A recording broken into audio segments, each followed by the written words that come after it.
Salut tout le monde. Le Seigneur Jésus-Christ, notre Dieu, vous aime beaucoup. Moi aussi, je vous aime. Recevez tout ça. Je vous aime dans l'amour du Seigneur. Nous allons parler sur le film de nos vies. Le film de ta vie. Le film de ma vie.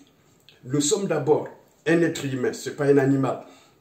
Un être humain est d'abord une entité spirituelle. C'est-à-dire quoi? Dieu nous a créés des esprits. Comme un esprit. Nous sommes des esprits. Mais après, pour que nous habitons la terre, parce que la terre est physique avec ses réalités physiques, Dieu nous a donné une enveloppe qui s'appelle le corps, la chair. Il a formé une chair et nous sommes rentrés dans la chair et nous habitons la terre. Vous voyez, c'est différent des anges, c'est différent des démons, c'est différent des êtres. Il y a plusieurs êtres, hein? Il y a plusieurs êtres. À part les êtres humains, il y a plusieurs êtres. Le film de ta vie commence là. Le point de ton existence. Donc, dès que tu es sorti des entrailles de ta mère, la vie commence. Le compteur commence à compter. Ton compteur commence à compter dès là, depuis ta naissance. N'oubliez pas que le Seigneur disait à Jérémie, Jérémie, je te connaissais avant même que tu sois formé dans le sein de ta mère. Je te connaissais, je t'ai connu. C'est-à-dire, depuis l'éternité, Dieu nous connaissait. Il y a des gens ou des hommes, des esprits, que Dieu connaissait d'avance, qui les a prédestinés sur la terre. C'est ceux-là qui doivent être sauvés. Il y a aussi des gens que Dieu ne connaissait pas, ils sont sur la terre, qu'ils ne sont pas connus. Dès l'éternité, ils ne sont pas connus. Ils n'ont pas été prédestinés à être sur la terre. Mais bon, ça, ce n'est pas notre problème. Notre problème, c'est de savoir ce que nous sommes et notre parcours sur la terre. Le film de ta vie. Dès que tu sors du sein de ta mère, tu pleures. Il y a des enfants qui pleurent déjà, les bébés qui pleurent. Là, la vie commence et les compteurs commencent à tourner. Dac, dac, dac, dac. Un jour, 2 jours, 3 jours, 4 jours, une semaine, 1 mois, 2 mois, 3 mois, 4 mois, 5 mois, une année, 2 ans, 3 ans, 4 ans, 5 ans, 6 ans, 7 ans, 8 ans, 15, 25, 40. On ne sait pas là où tu vas t'arrêter. Mais ce que Dieu veut, c'est que tout le monde puisse vivre longtemps sur la terre avant de laisser tomber ses corps et retourner là où tu étais auparavant. Voilà, c'est une réalité que des fois nous oublions à cause de tout ce que nous vivions sur la terre. La terre va vite. Le diable sait que son temps est compté. Son temps est compté. Il sait que son temps est compté. Il fait vite. Et pour détruire même la terre, détruire. Il n'a pas créé la terre. La création, ce n'est pas lui qui l'a créée. Il a trouvé toutes ces choses-là. Il a trouvé les eaux, la mer et tout ce qui s'y trouve, la terre et tout ce qui y trouve. Il est en train de la détruire avec sa postérité que nous appelons la race des vipères ou la race du serpent. Alors, qu'est-ce qui arrive? Tu ne mourras pas avant. Et il ne faut pas mourir avant le temps. Il ne faut pas mourir avant le temps. Le Seigneur t'a donné le temps de pouvoir vivre sur la terre. Réjouir, se réjouir de tous les bien-être de la terre, de la création. Pas du système imposé par Satan. Pas ça. Alors, de quelque sorte, innocent, soi-disant, on est innocent pendant un temps. Mais il y en a qui sont nés déjà grand esprit. Et ces genres d'enfants qui naissent grand esprit, dans la plupart des cas, à part ceux qui ont été prédestinés par Dieu. Par exemple, le Jean-Baptiste, le Samson, les autres, notre Seigneur Jésus-Christ. Mais c'est donc la spiritualité est déjà démoniaque, qui naissent comme ça, grand esprit, peuvent même tuer sa propre mère en sortant du sein du ventre de sa maman. Peut tuer sa propre mère. Donc c'est-à-dire c'est un esprit démoniaque qui prend un corps, qui sort du sein de sa maman ou d'une femme. Et c'est très dangereux, c'est très très dangereux ce genre d'esprit ou ce genre d'enfant. Innocent, disons jusqu'à 12 ans, aujourd'hui, à 12 ans, il y a déjà des enfants qui connaissent le bien et le mal. quand tu arrives à l'âge où tu connais le bien et le mal, tu commences à distinguer le bien et le mal, là, pouf, autre chose commence. Une autre réalité commence maintenant dans ta vie. De 0 à 12, ou à 10, ou à 15, ou à 16, tu étais encore innocent. Mais aujourd'hui, c'est impossible de dire à un enfant de 10 ans, de 12 ans, de 15 ans qu'il est innocent, parce que la violence qu'ils apprennent dans des jeux vidéo et tout ce qu'ils apprennent partout, les jeux vidéo sont de plus en plus violents, très violents, très violents. La plupart des cas, même dans les dessins animés à la maison, c'est toujours dès le bas âge, ils apprennent déjà à faire des choses bizarres. De la méchanceté rentre déjà dès le bas âge. Le diable sait comment gagner nos postérités. Donc, il faut qu'on arrive à bien recadrer les enfants, malgré la liberté qu'on leur donne à jouer avec leurs portables, leurs jeux vidéo. Mais il ne faut pas acheter des jeux vidéo violents. Et dès qu'on arrive à ce moment-là, je prendrai deux catégories de personnes. Dès qu'on arrive à ce moment-là, ton compteur commence à compter autrement. C'est-à-dire quoi? Le film de vie commence. Dès que tu es parvenu à connaître, à distinguer le bien et le mal, il y a des enfants qui sont déjà utilisés par Lucifer. Hein. Dès le bas âge, ils sont utilisés par le mal, ils sont utilisés par les démons, ils sont utilisés par les sorciers. Ils sont même des lieutenants, des généraux dans le monde des ténèbres. Mais pendant qu'il est encore, il est encore enfant, on l'appelle enfant, mais dans son esprit, il est déjà grand, très grand même, très grand. Et dès qu'on arrive à ce moment-là, les films de la vie continuent encore très sévèrement en quelque sorte. On nous regarde tout dans tous les détails. Regardez aujourd'hui, hein, je dis merci à tous ceux qui ont inventé et tous les ingénieurs qui ont travaillé pour trouver l'appareil, la photographie, la caméra, le cinéma, pour immortaliser nos moments, nos instants sur la terre. C'est vraiment bien. Vous voyez, sur la terre, on a trouvé ce genre de solutions, mais auprès du Seigneur, ces caméras existent depuis longtemps. Nous sont filmés quotidiennement. Chaque instant, la vie de chacun sur la terre est filmée. Croyez-moi, il y a des villes où tu passes partout, il y a des caméras de surveillance. Ça n'a pas commencé ici, ça a commencé longtemps. Depuis que Dieu existe, ces caméras existent. Pourquoi? Parce qu'au jour, je vais pas aller trop vite, le Seigneur filme nos vies tous les jours. Chaque minute, chaque seconde, tous les actes qu'on pose. Tout est filmé. Tout est filmé. Ta vie est filmée. N'oubliez pas que tu es filmé dans les toilettes, tu es filmé. Partout, tu es filmé. Quand tu fais des crimes, la nuit, quand tu sors, tu prends notre corps, tu sors pour aller commettre tes bêtises avec Satan. Tout est filmé. Le ciel filme tout. Une fois, on m'a montré à l'église. Voilà, c'est pas à vous dire. Je l'ai vu une fois à l'église comment le ciel nous filme. Il m'a montré, il m'a fait voir. Je suis monté là. Il m'a fait monter et j'ai regardé le culte comment ça devait se passer. C'était un samedi la nuit. Pourtant, le culte devrait se passer le matin.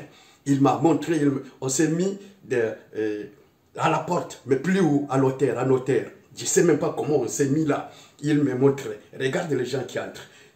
Regarde les accoutrements. Dieu tient compte même de la manière, la façon où nous nous sommes habillés. Il m'a montré un frère qui était chantre, comment il était habillé. Dieu regrettait de ce genre d'habillement. Pourtant, il était chantre, guitariste aussi. Alors, le matin, au culte, j'ai vu exactement comme il m'a montré.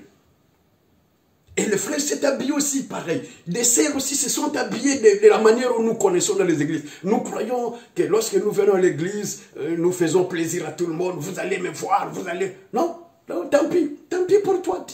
C'est rien, ça ne sert à rien. Ça sert à rien.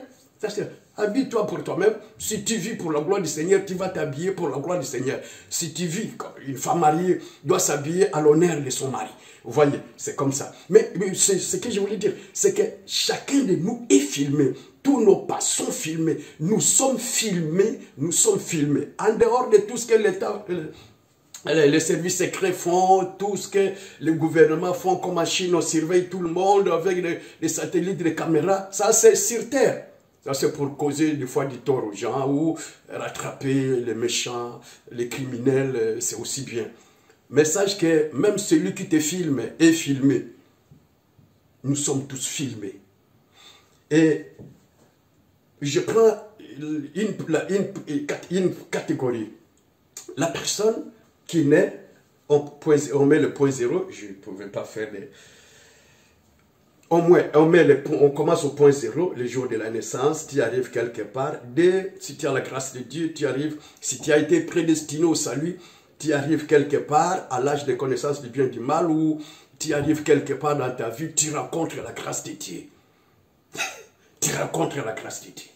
Dès que tu rencontres Jésus-Christ, tu reçois Jésus-Christ. Lorsque la grâce de Dieu vient sur toi et tu l'acceptes, qu'est-ce qu'il dit la Bible? La Bible dit, car Dieu a tant aimé le monde qu'il a donné son Fils unique, afin que quiconque croit en lui ne périsse point. C'est-à-dire quoi? Mais qu'il ait la vie. Nous qui sommes nés d'une femme, nous sommes tous comme des condamnés à mort. Nous avons la mort à nous. La mort, déjà, la mort spirituelle est à nous. Pas la mort physique. La mort spirituelle est sur chaque homme. La mort pèse sur chacun de nous. Nous sortons comme des condamnés à mort. Des condamnés à mort. Et dès que tu rencontres Jésus-Christ, tu l'acceptes comme ton Seigneur et Sauveur, là, tout à coup, la vie s'arrête. La mort s'arrête en fait. Nous étions comme des condamnés à mort, nous qui avons Jésus-Christ. Tout à coup, la mort s'arrête. Pourquoi? Parce que tu as rencontré celui qui s'appelle vie, qui s'appelle la vie. Il a dit, je suis la vie et la résurrection. Vous voyez? Je suis la vie et la résurrection. Et là, tout s'arrête. Et c'est pourquoi nous appelons ça la nouvelle naissance. Une nouvelle naissance. Tu commences une nouvelle vie. Et le Seigneur efface la partie de ta vie. La vidéo qui a commencé dès le jour de ta naissance jusqu'au jour où tu rencontres le Seigneur. Je sais à quel âge. 20 ans, 16 ans, 17 ans, 25 ans, 30 ans, 50 ans. Les jours où tu rencontres le Seigneur, la mort s'arrête. Tu n'es plus condamné à mort. La charge de la mort s'arrête là. Maintenant, il te donne sa vie. Tu commences une vie nouvelle. Que dit la Bible? Elle dit ceci. Si quelqu'un est en Christ, non si quelqu'un est religieux, ou si quelqu'un est à l'église, ou si quelqu'un appartient à une association, ou si quelqu'un appartient à une église la plus connue, ou à une organisation la plus connue du monde, qui a plusieurs membres, plusieurs temples. Non. Si quelqu'un est en Christ, cette personne qui se lie en Christ, il devient une nouvelle création. Vous voyez? Une nouvelle créature, une vie nouvelle commence. La vie ancienne est passée et toutes choses sont devenues nouvelles dans sa vie. C'est-à-dire, la personne qui rencontre, les jours où tu rencontres Jésus, tout s'arrête, la mort s'arrête et tu commences une nouvelle vie. On te recrée, bien que tu auras toujours le même corps, les mêmes physiques, la même morphologie, tout. Mais au-dedans de toi, la vie nouvelle commence. Tu n'es plus l'ancienne personne. Et Dieu efface la vidéo. Depuis le jour de ta naissance, tous les crimes que tu as commis, tous les péchés que tu as faits, le Seigneur efface cela. Ouf! Remet ça, le compteur à zéro. Remet le compteur à zéro. Il efface, il remet le compteur à zéro. Est-ce que vous me voyez? Vous me croyez? Il remet le compteur à zéro. Et là, tu commences une nouvelle vie. Par son sang, il a expié nos péchés. Et il a jeté nos péchés dans la mer d'oubli. Et nous commençons une nouvelle vie. Donc la personne qui rencontre Jésus-Christ, en fait, pas la personne qui rencontre une religion, mais la personne qui rencontre Jésus-Christ commence une nouvelle vie. Le passé est passé. Maintenant, effacé dans le sang précieux de Jésus. Même si le diable essaye de te rappeler cela, mais c'est effacé, c'est jeté dans le sang, dans l'abîme. Là-bas, c'est fini. C'est nettoyé, tu es nettoyé par le sang précieux de Jésus. Ton esprit est régénéré, ton âme est régénérée. Tu commences à vivre maintenant. Tu deviens un être, une âme vivante maintenant, un âme esprit. Tu deviens esprit et tu commences une nouvelle vie. Il y a des versets bibliques, je les laisserai, mais je voudrais aller un peu vite. Je les ferai connaître, ces versets bibliques. Et là, tu commences une nouvelle vie. Tu regrettes ta vie ancienne.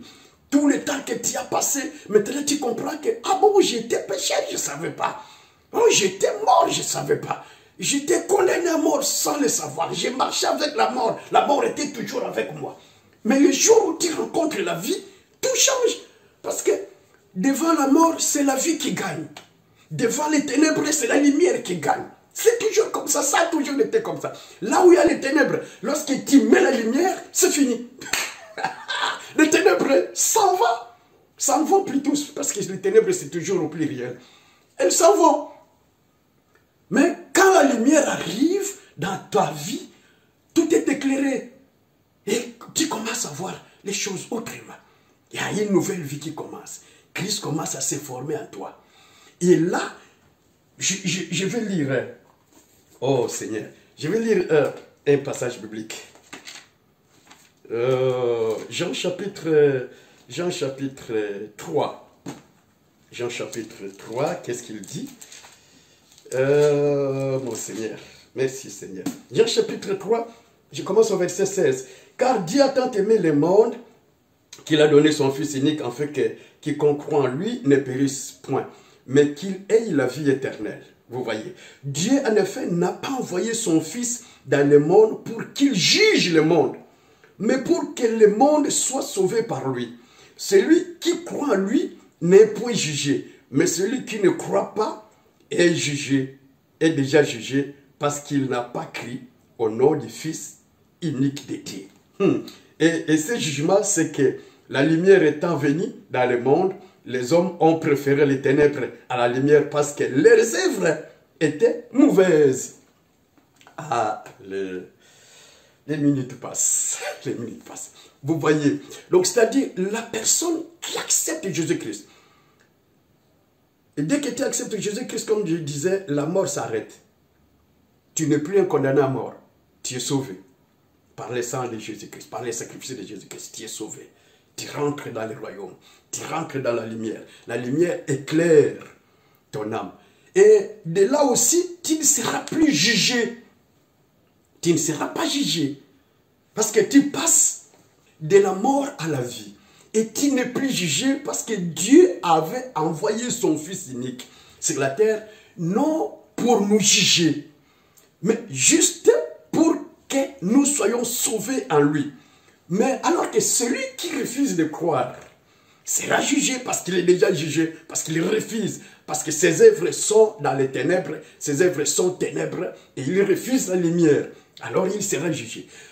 Et alors la personne qui a reçu Jésus-Christ ne sera plus jugée. Elle va marcher maintenant en nouveauté de vie. Au moins, dis-moi, qu'il reste toujours, qu'il garde son espérance à Christ, qu'il marche dans la sainteté, dans la sanctification.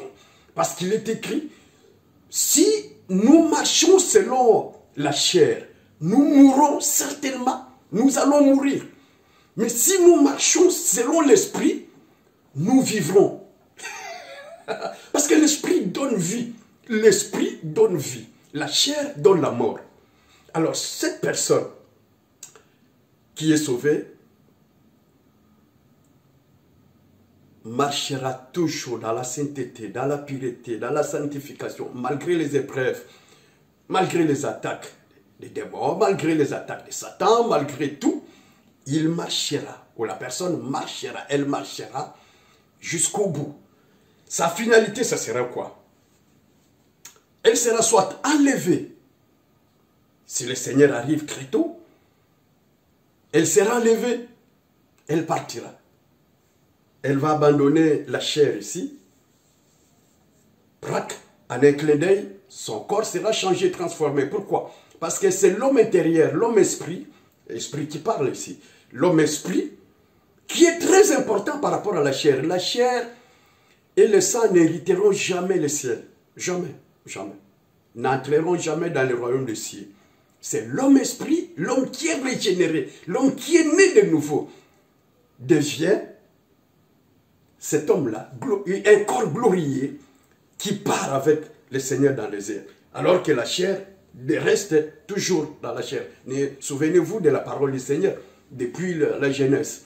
Tu es chair, tu es poussière, tu retourneras à la poussière. C'est le corps humain, c'est comme ça.